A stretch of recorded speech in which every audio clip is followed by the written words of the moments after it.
afternoon, Brave fans, and welcome to Brave Live. I'm Murray, and this is Sledge, and we're back after 3 weeks. How's things going in your end of the world, Sledge? Not too bad. I've been mostly relaxing, enjoying this nice cold weather that's rolled in lately, seeing all the things that have been happening around the country, all the things starting to start back up. Our COVID cases are starting to drop, and things are starting to look hopeful. How about you, Mo? Oh, look, it's a funny feeling for it to be this cold and us not to be standing out the rink and doing some live streaming. It's same old work home, stay fit, stay healthy. But it looks like things are moving forward. The COVID cases are going down. NHL's looking like it will start back up soon, and we've got rugby and AFL starting up as well. So, sports starting to get moving, and so there's a few things to watch and do. Yeah, we've seen the Raiders come back. That's been great. At least we've got some sports happening. They're looking to get crowds, so hopefully in the next few weeks we can start to look at where we'll be with the ice hockey.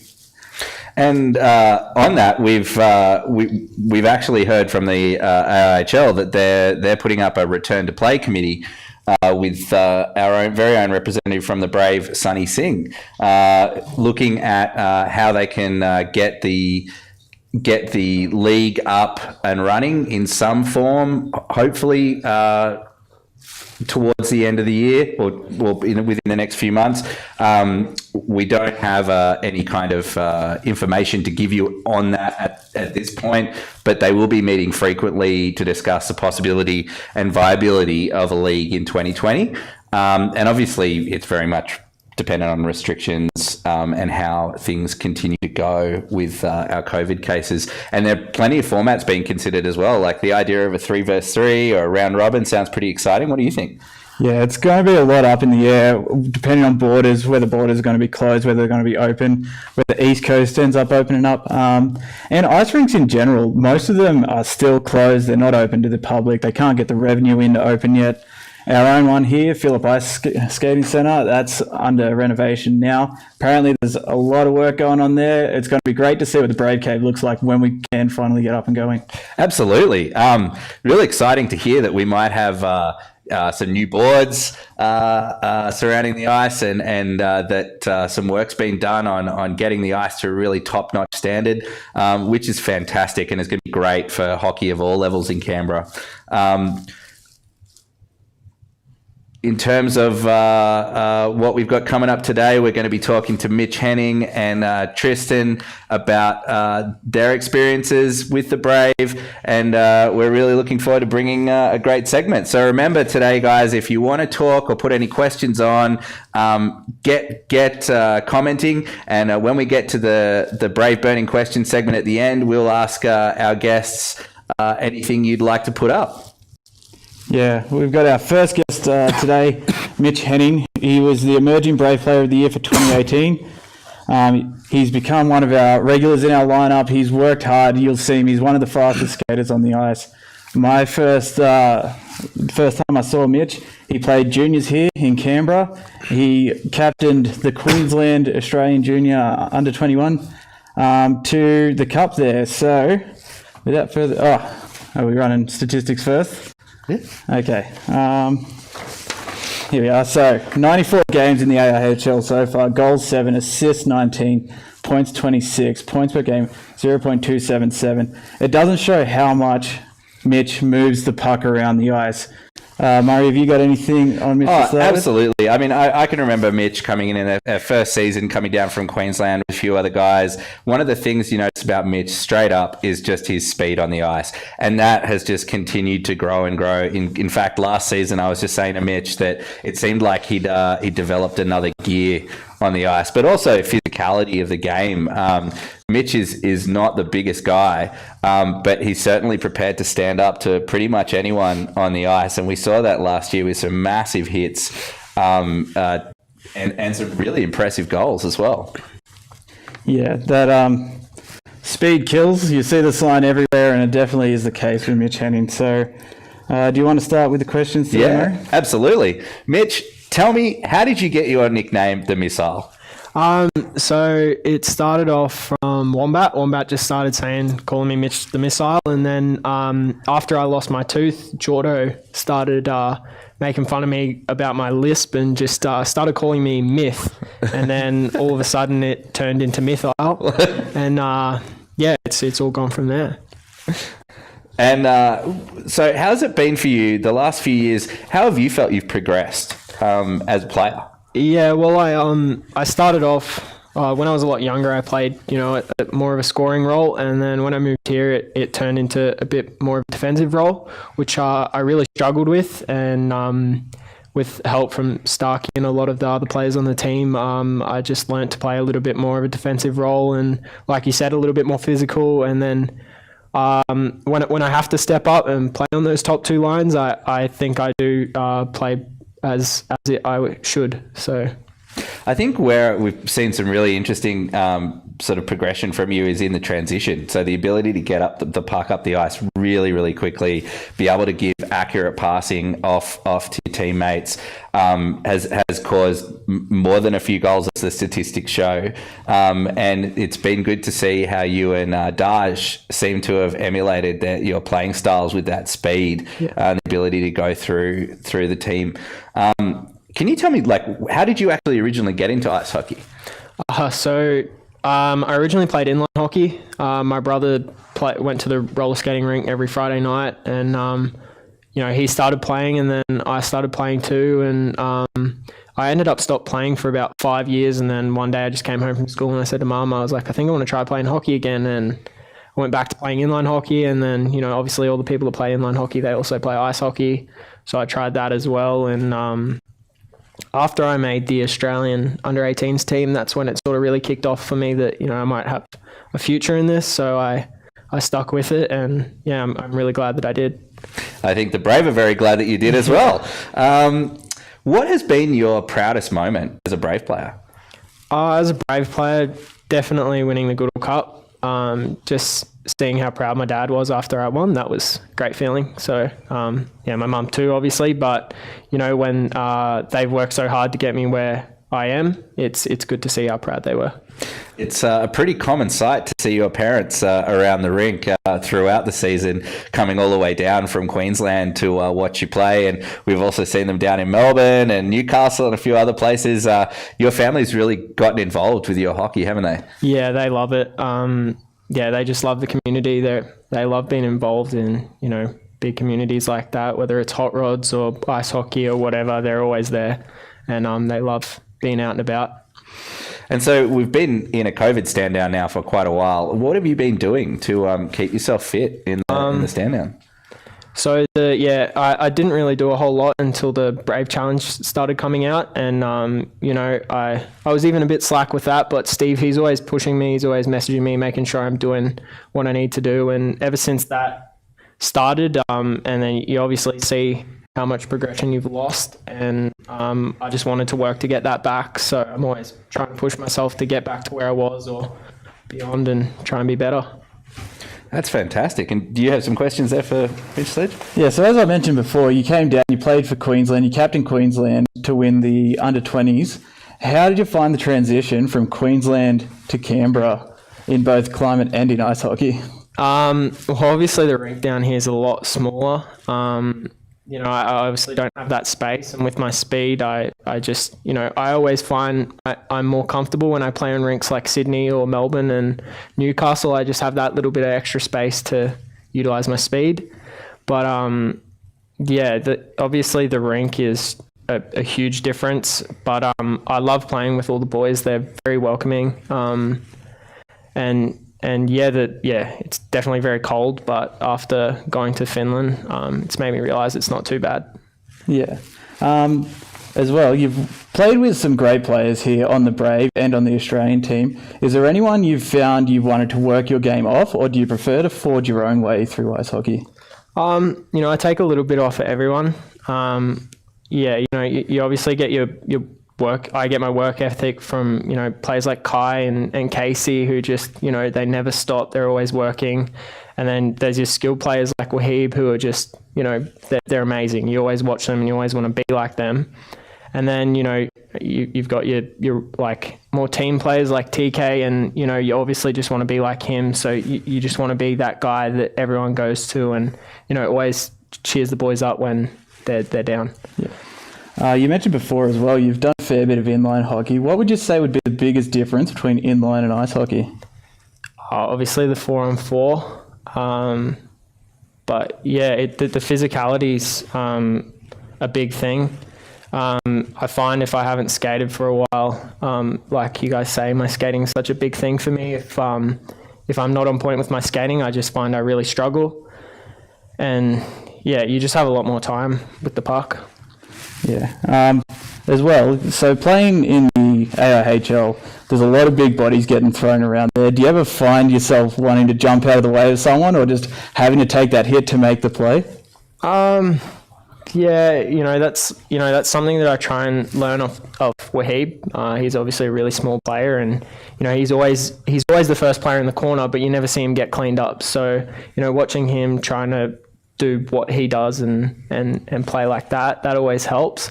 But yeah, when you've got to take a hit, you've got to take a hit. So yeah, that's it. Got to keep it going for the boys. Well, thanks for joining us, Mitch. We'll come back to you a little bit later. We'll have some brave burning questions for you. If you got any questions, put them in the chat. We'll try and get them up. That'll be a segment at the end of the episode, and we'll try and get those questions through to the guys. All right, Murray. So we've got another segment coming up called The Breakdown, which has been brought to you by Tab and with our very own Grizzly and Amy.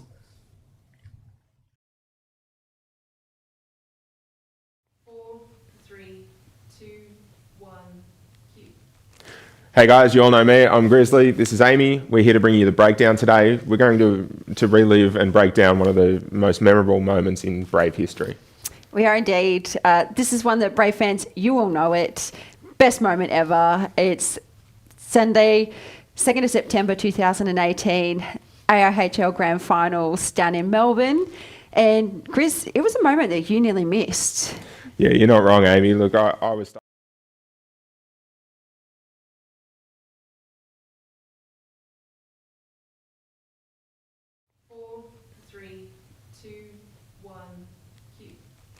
Hey guys, you all know me. I'm Grizzly. This is Amy. We're here to bring you the breakdown today. We're going to relive and break down one of the most memorable moments in Brave history. We are indeed. This is one that Brave fans, you all know it. Best moment ever. It's Sunday, 2nd of September 2018, AIHL Grand Finals down in Melbourne. And Grizz, it was a moment that you nearly missed. Yeah, you're not wrong, Amy. Look, I was stuck in Canberra that weekend. I couldn't come down. I didn't think I'd make it at all, but I got an early reprieve. I booked a flight down to Melbourne. I sat in the terminal. I watched the start of the game. I think it was 2-0 by the time I boarded the flight.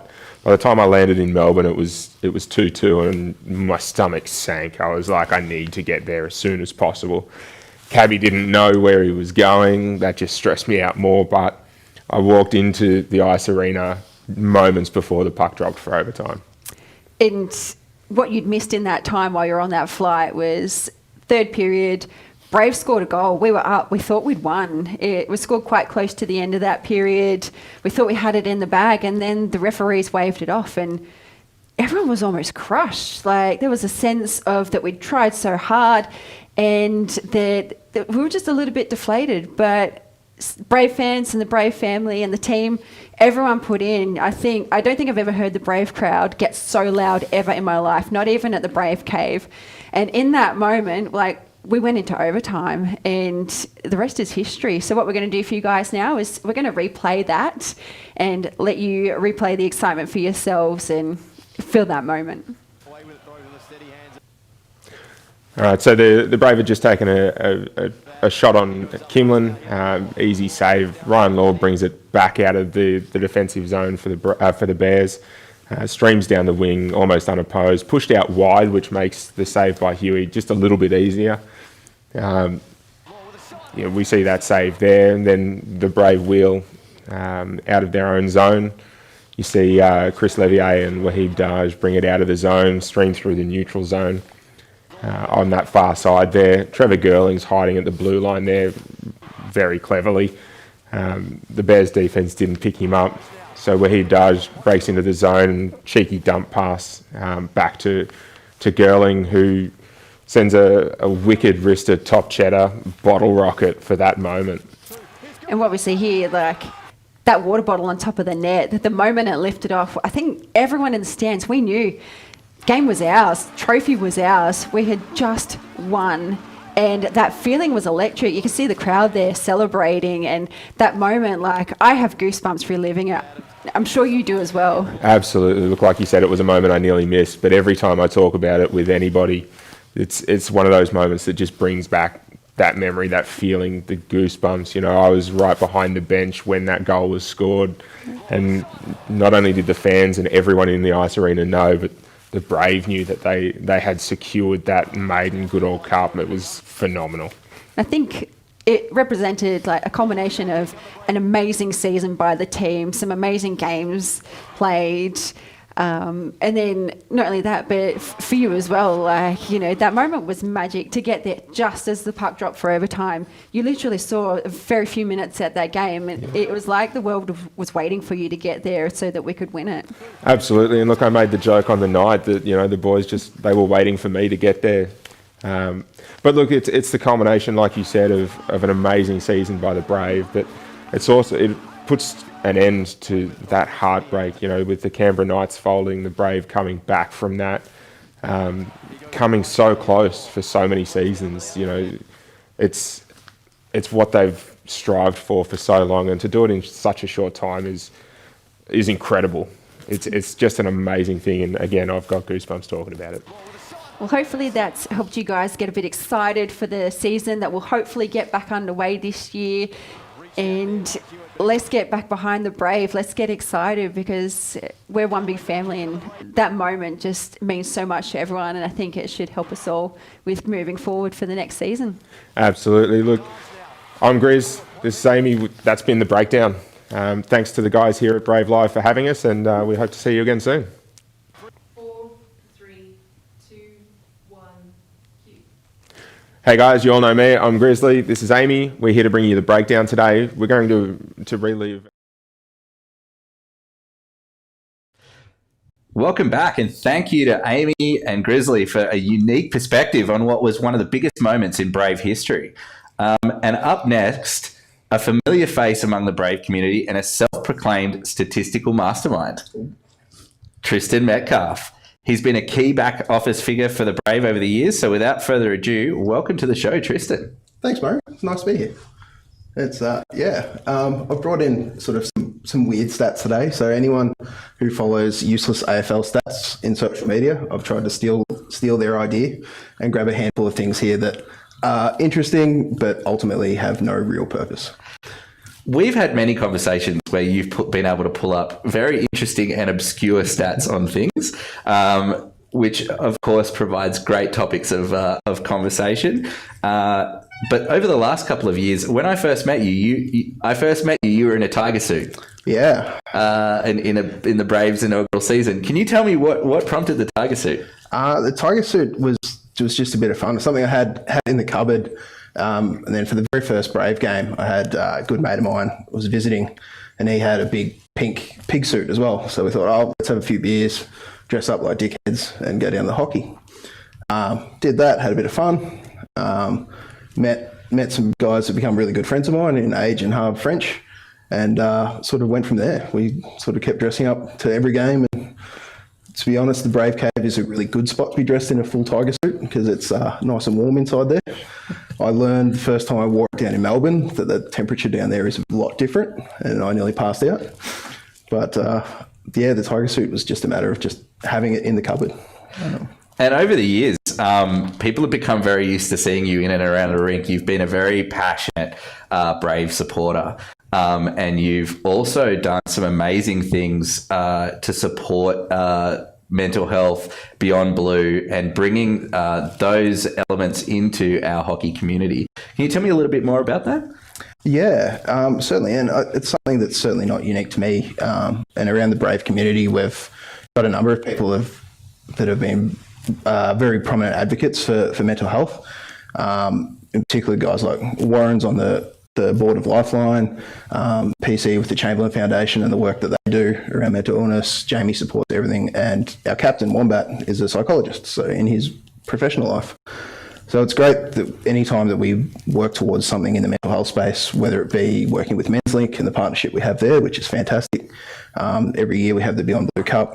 It's to know that anything we do gets a lot of support, both within the club and especially within the community. We see a lot of people jump on board with everything we're doing. And I think for a lot of people, and this is true probably right across hockey, it's not unique to the Brave and to Canberra, is that hockey provides a sense of belonging and sense of somewhere for people that don't always find that as easily in other parts of life. I know, speaking to people involved with the Pride Games that other clubs have run, that they've been far more successful in hockey than they have been in some other sports. And I think that is because hockey, at least in Australia, as a niche sport, is really good at bringing people into the fold that don't necessarily find that sense of belonging elsewhere. Yeah, it's been an amazing thing to see our hockey family really come together and embrace that support for those causes in the community.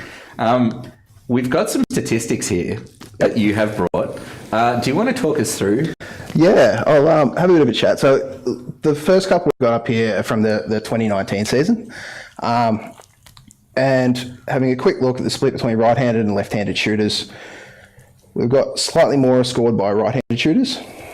And if you split, like you can see on the screen there, how the stats break down. If you split again with imports and locals, imports are far more likely to be left-handed shooters. Our locals tend to be very dominated by right-handers.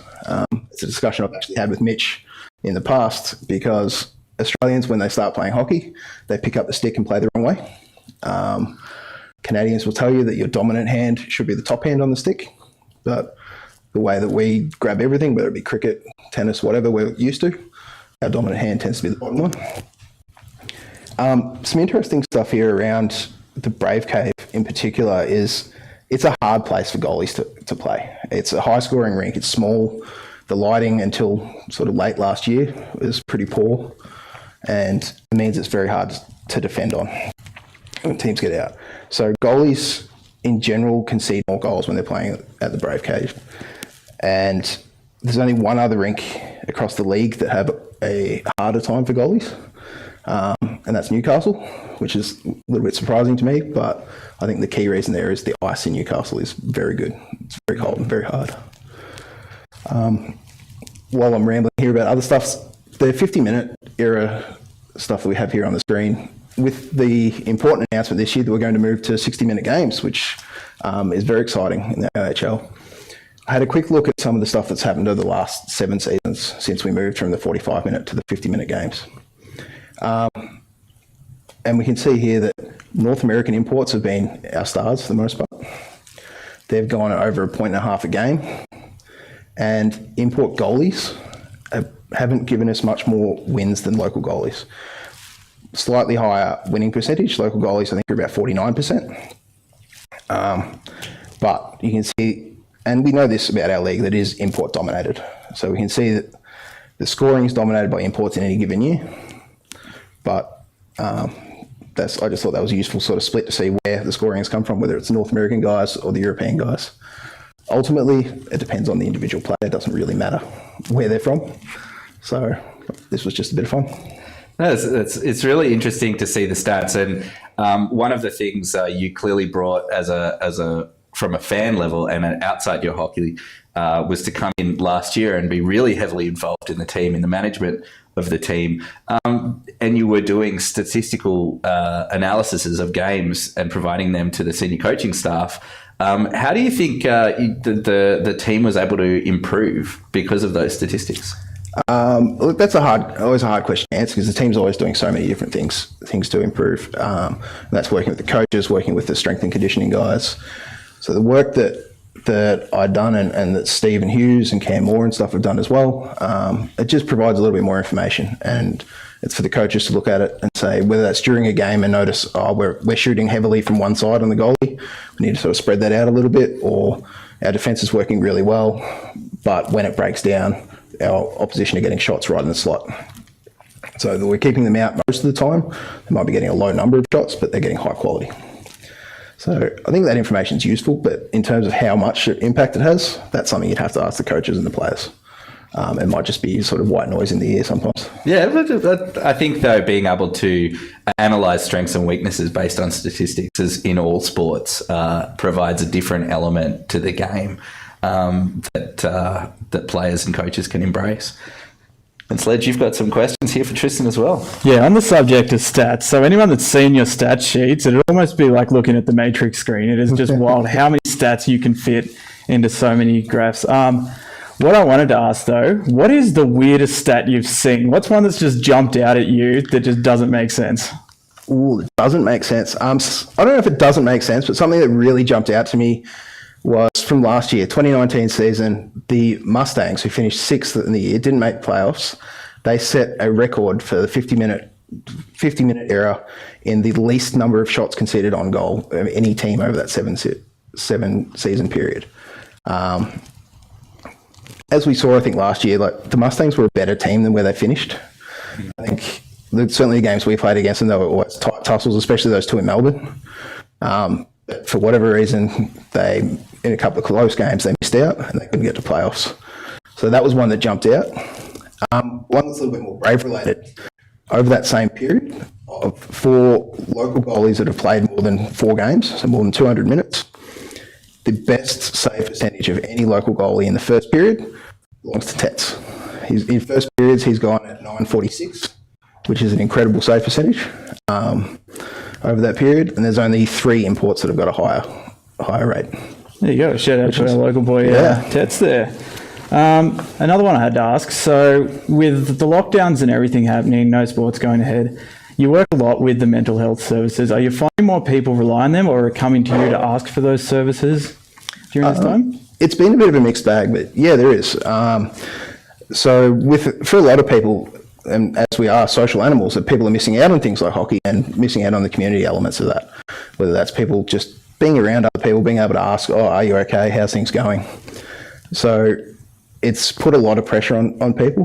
Not everybody's kind of as antisocial as I am and enjoying the lockdown. I don't have to wear pants all the time, so that's a great move for everybody else.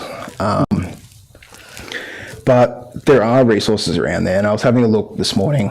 There's a dedicated coronavirus Beyond Blue website as well, and there's plenty of other stuff from different organisations.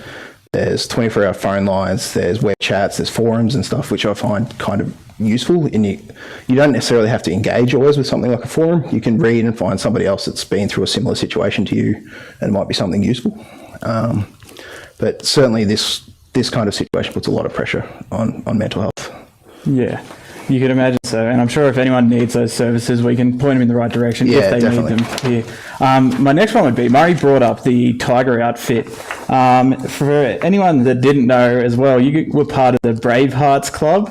Yeah. Stood up there. So did that just come straight from the animal costumes, or did you guys get together one night and decide you had to go the full outfit? So the Bravehearts was Harv and Age sorted that out themselves. And at the very first Brave game, we were up in the bar and they had their faces done in blue and white and looked like William Wallace in Braveheart. We sort of looked at each other, both had a beer, and like, oh, I like it. Well done. I like it. And it went from there. And more people sort of enjoyed it. It's a really welcoming kind of group of people. And I think a lot of those people that couldn't quite find a home as such in going to the hockey have come along and really enjoyed it. They guys have lots of fun. Everything's always family friendly, but it's as hostile as you can be while also being family friendly. There's nothing like a tiger dressed in tartan. Exactly. All right, and that should lead us into our Brave burning questions. Hopefully we've been sent some of those. Murray, do you have those in front of you yet? No, not yet. But if any of you are out there and you want to ask Mitch or Tristan a question, comment on the link and we will get the questions put up to us. And obviously we've got a bit of an elephant in the room with what's been happening over the last couple of weeks. We've seen some pretty awful things happen in America, and one of the things that I wanted to talk to you about today was the fact that we are, as a community, have really, as a Brave community, have really prided ourselves on being inclusive with everyone. We've got people from all different races and backgrounds. involved. And I think that's one of the most beautiful things about our community that we enjoy. And everyone is accepted. Everyone is welcome and invited to belong to this community. And it's something that I think we really always have to maintain and work on. But it's something that I think has really been of tremendous importance in who we are and what we are and the success that we've had. Does anyone else feel like commenting about that? Obviously, it's a very rough topic at the moment. It is hard to talk about as a white guy. Obviously, my life hasn't been made harder because of my skin colour. And I think we can all agree that it shouldn't be made harder just because of your skin colour.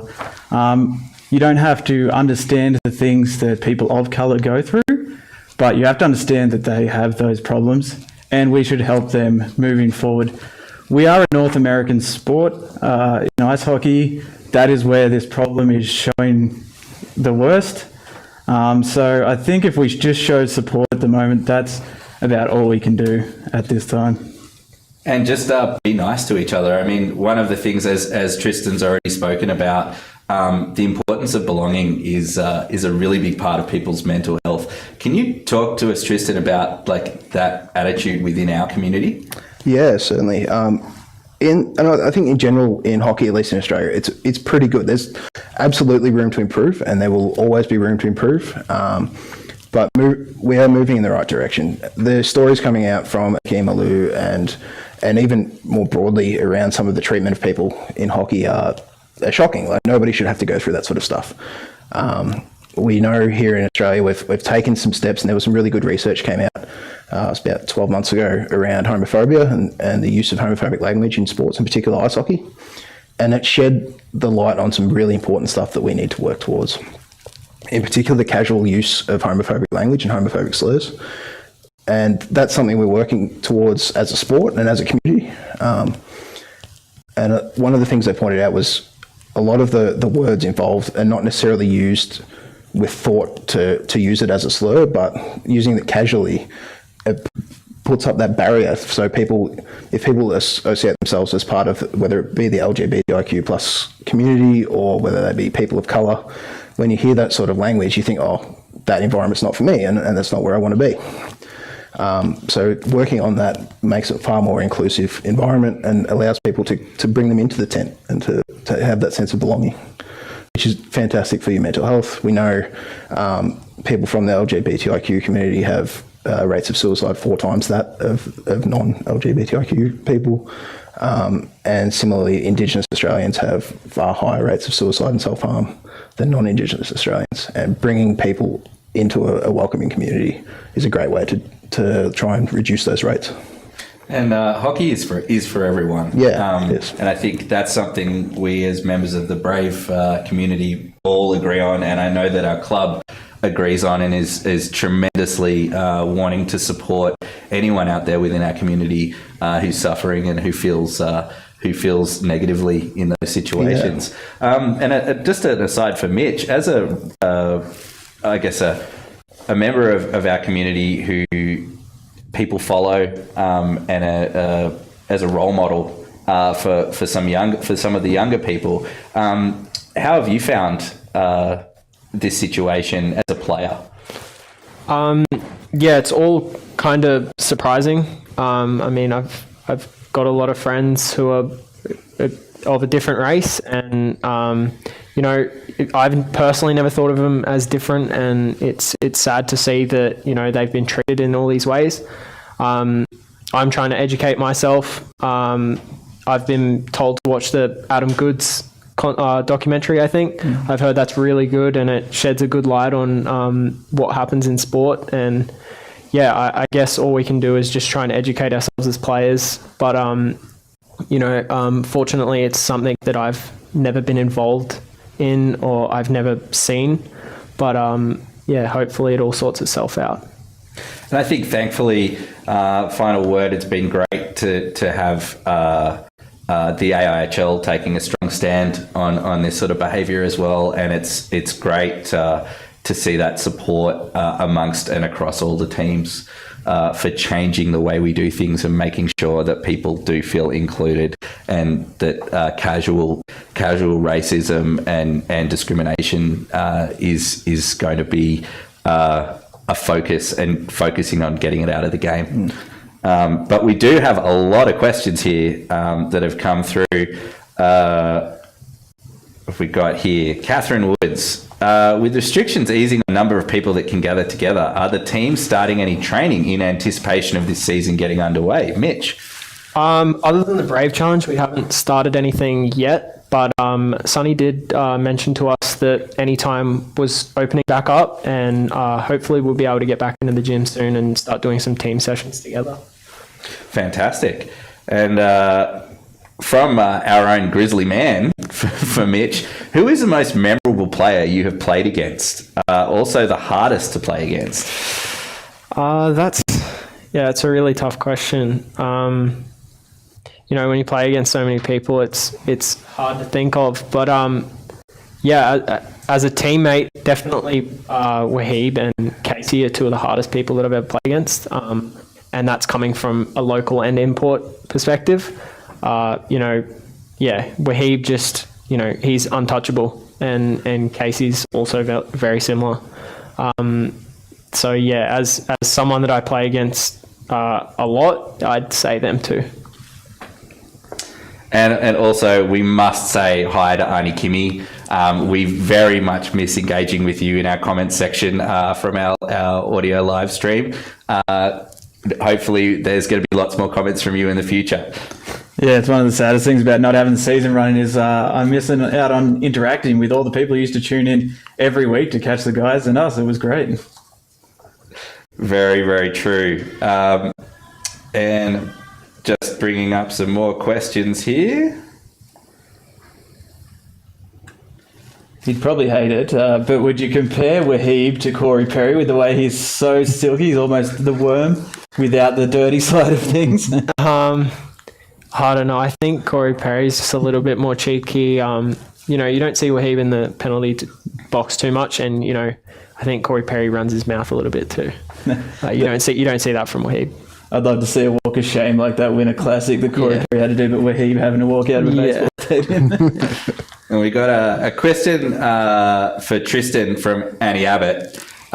Do you think Carol Baskin killed her husband?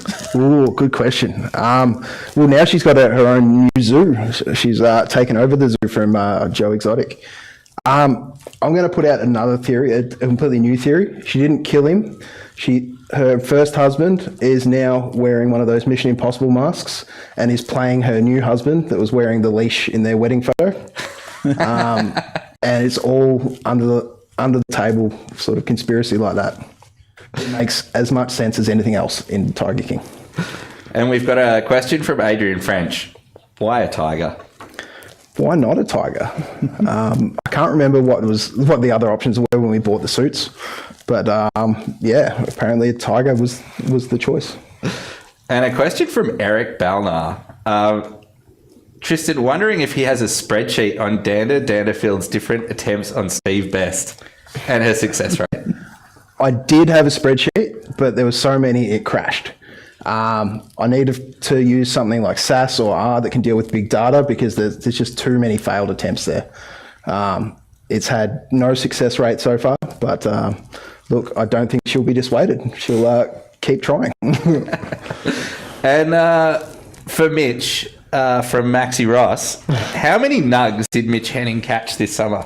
There were quite a few. A bit of history on that. Max came over here and he thought he would try and use some surfer slang, and he calls catching waves nugs, and it confused all of us because we've never heard that before. But we did eventually find out that it is a common surf phrase. And we have a final question here from Dean Klemick, who is talking about, have we read the article by Akim Aliu, and what was our reaction to it, and how do you think Australian hockey might improve its inclusivity? And that's a great question. I mean, our hockey community is largely white. How can we improve our inclusivity going forward? I'm going to say with that one, that should be a staple point for education going forward, how shocking that article is and the way he was treated and the way he still gets treated. He had incidents just this year in the current season.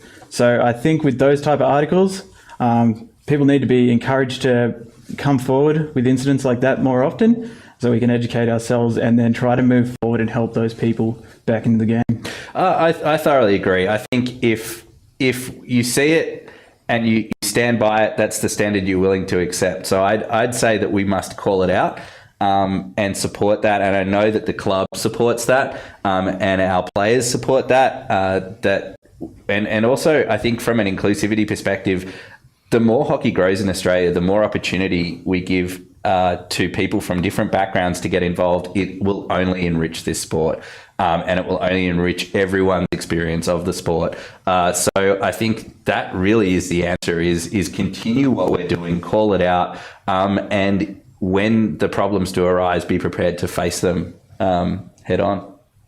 Yeah, absolutely. And I'd just like to add, like, when sometimes we will get it wrong. When we get it wrong, tell us. And that goes for everyone. If we say something that we shouldn't say and we don't understand it, tell us why it's wrong, and we can change our behaviour. I think on that note, it's a good time to wrap up. So thank you for everyone for your questions. Thank you, Mitch. Thank you, Tristan, for coming today and taking the time to join us here on episode 4 of Brave Self-Isolate. And thank you, everyone, for tuning in. In the meantime, stay safe, stay brave, and we'll see you on the next episode of Brave Live.